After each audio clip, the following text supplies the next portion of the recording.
In this lesson, we are going to study the concept of inheritance. This is a big topic in object-oriented programming, so you will have a chance to study in detail in the next advanced course dedicated for object-oriented software design though, but I will introduce the basic concept of inheritance in C++. So inheritance is to design a class in terms of other existing class. So this one is called superclass, and this one designed in terms of others, this is called a subclass. So that is the very basic definition of the superclass, subclass term and inheritance. I'm going to show you the concept with a real example though. So let me first create a Visual Studio Code project folder.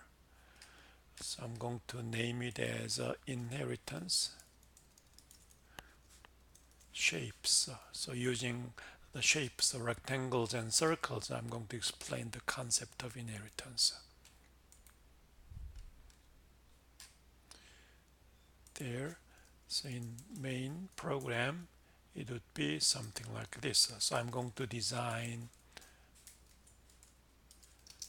a circle class. Also, I'm going to design a rectangle class. Using those class, what I'm going to simulate or what I'm going to solve a problem is I create a circle object with x position, y position, and then radius. I can also create a rectangle shape, an x position and y position, and width and height, and the like.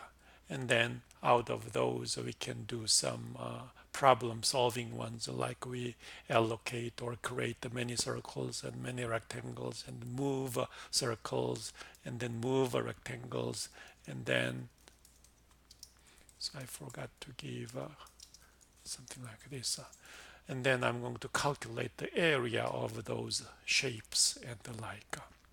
So before we proceed, let's configure debug by adding a configuration once it's done, and continue with the next video.